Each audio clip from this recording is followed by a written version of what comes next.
સુરત કે જ્યાં કૃષિ બજારની જમીન પર 5 સ્ટાર હોટલ બનાવી દેવા મામલે હાઈકોર્ટમાં જાહેર હિતની અરજી કરાઈ છે, જેમાં હાઈકોર્ટે સુરત એપીએમસીને ફટકાર લગાવી અને ખેતીના કામો માટે જમીન આપી હતી. તમે સાચવી નહીં, હોટલ મોલના દબાણો એપીએમસી ખાલી ન કરે તો તોડી પાડવા હાઈકોર્ટે સરકારને આદેશ કર્યો છે.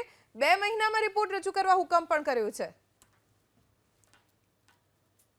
સુરત એપીએમસી હોટલ અને મોલ મામલે હાઈકોર્ટે ફટકાર લગાવી છે. 15 દિવસમાં જવાબ આપો, નહીં તો કરો ડિમોલેશન.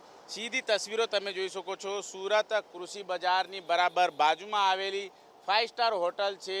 તે બાબતને લઈને વિવાદ સર્જાયો હતો. જો કે આ જમીન છે એ સરકારી જમીન છે અને સરકારી જમીન ઉપર આ પ્રમાણે હોટલ બનાવી દેવામાં આવી છે, ત્યારે તેને લઈને વિવાદ સર્જાતા અત્યારે હાઈકોર્ટમાં આ બાબતે કેસ ચાલી રહ્યો છે. ત્યારે હાઈકોર્ટે સુરત એપીએમસીને ફટકાર લગાવી છે. આ બાબતે જે પ્રમાણે 2 મહિનાની અંદર રિપોર્ટ રજૂ કરવાનો આદેશ કરવામાં આવ્યો હતો, એમાં રજૂઆત કરવામાં આવી હતી કે આ બાબતને લઈને સર્વેની કામગીરી ચાલી રહી છે. જોકે ખેતીના કામો માટે આ જમીન છે એ સરકારે આપી હતી. જોકે એને એપીએમસીના સંચાલકો દ્વારા સાચવવામાં નથી આવી અને હોટલ અને મોલ જેવા દબાણો છે એ બાંધી દેવામાં આવ્યા છે. એ પ્રમાણેની ટકોર કરવામાં આવી છે. જો કે એપીએમસી ખાલી નહીં કરે તો તેને તોડી પાડવા હાઈકોર્ટે સરકારને આદેશ આપ્યો છે. સહારા દરવાજા કૃષિ બજારની માર્કેટ કમિટી સામે પગલાં લેવા અંગે આગામી 16મી સપ્ટેમ્બરે સુનાવણી છે. ત્યારે આ બાબતને લઈને જોઈ શકાય છે અત્યારે જે એપીએમસીના સંચાલકો છે તેઓ હાઈકોર્ટમાં જવાબ રજૂ કરી રહ્યા છે.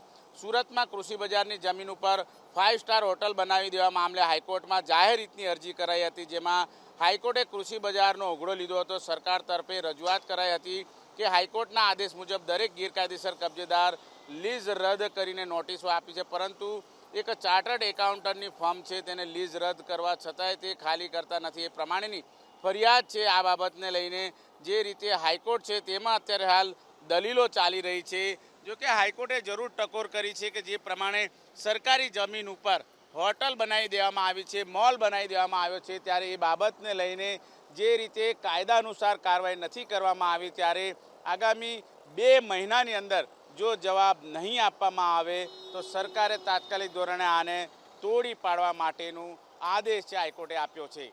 કેમેરામેન રાકેશ પાનવાલા સાથે ધનરાજ બાગલે, એબીપી અસ્મિતા, સુરત.